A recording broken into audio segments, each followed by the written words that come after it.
Hello, welcome to Go Grab That Day podcast. Hope everybody is well. Today I'm going to do kind of a little new segment I wanted to start called How Dare You Forget.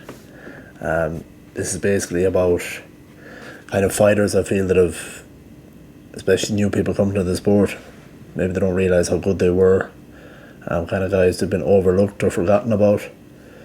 I'd probably go through a list of a few, whether you agree with them or not. It's just my opinion on these guys. But yeah, how dare you forget. Anyway, here we go.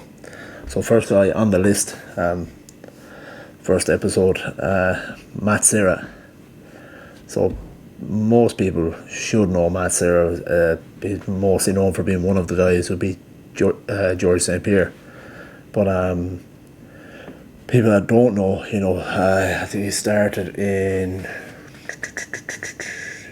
He was on the. He appeared in the UFC in the early days.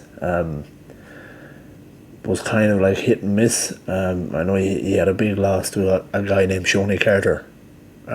He lost via a back spinning elbow.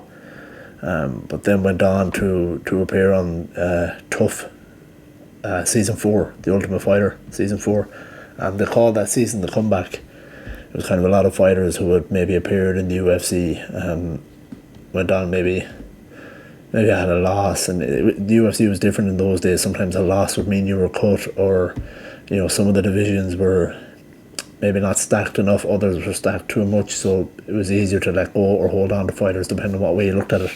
But on that season of the Ultimate Fighter, we had a lot of guys basically coming back to try and get a chance of getting into the UFC. The way that season was set up was the winner got a shot at the champ, who was George St. Pierre at the time.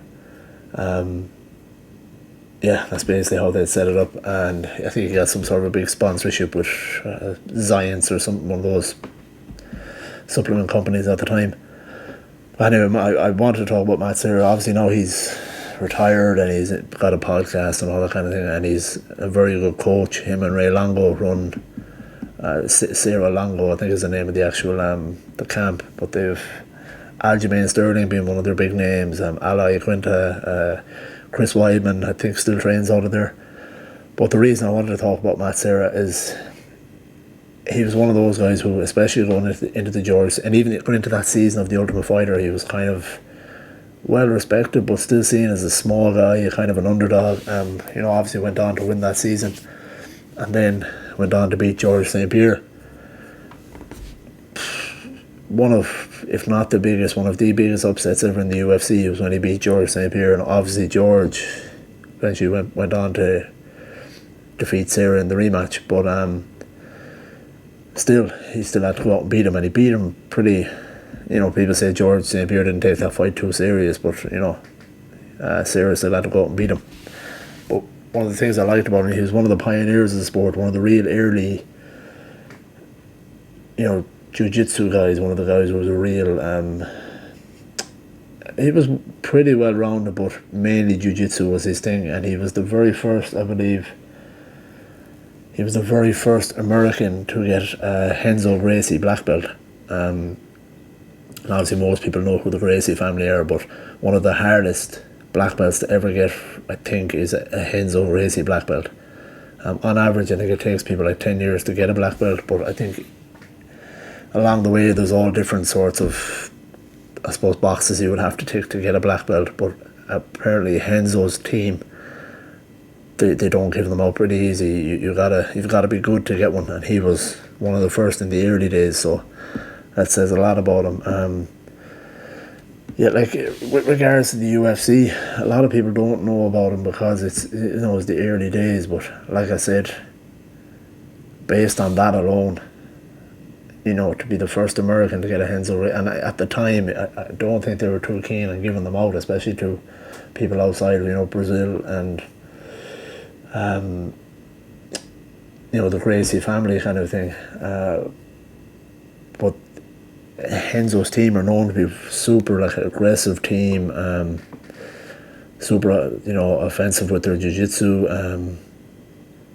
Anyone that doesn't know who Renzo Gracie is, there's plenty of YouTube documentaries and stuff like that about him. Look him up. He's a very fun character, somewhat crazy, But if you hear some of the fights he's been in, even the days when it was legitimately cage fighting, before it became a proper sport, he's been in some crazy fights. A tough dude, and obviously a tough, well-known family. But I wanted to highlight Matt Hughes because people kind of do forget how good he was and how he was such a pioneer for the sport. Obviously won tough 4, beat George St. Pierre. I said about being the first American to win or to get a black belt. He's in the UFC Hall of Fame. I believe they call it the Pioneer Wing, which rightfully so. But he's one of those guys I wanted to talk about because I think people do forget, and another thing about him is he's a very funny character. He appears on the show, it's on YouTube as well, Dana White's Looking for a Fight, yeah, and he's hilarious, very, very funny guy, and like he's got I think it's Unfiltered is his podcast, but yeah, he just is a really good, really funny character, and a lot of, if ever he's, let's say for Aljamain Sterling or one of those fights, whenever you hear of Matt Serra in the corner or Ray Longo, the two of them together, you listen to their corner work, it's hilarious. It's very good, but it's very funny that they don't hold back on how they say things, and there's always a lot of swearing. And those who don't know Matt Serra, his voice is very, very high pitched when he screams, and it's quite funny to hear him. And you're going to hear him. I think Aljamain Sterling is due to fight in December sometime, if I'm not wrong, and you will hear them in the corner. Yeah, it's hilarious, but a very good coach at the same time, in particular in jiu-jitsu. But just wanted to give Matt Serra a mention. I think he's one of those guys who, people do forget how good he is. So that's Matt the Terror Serra.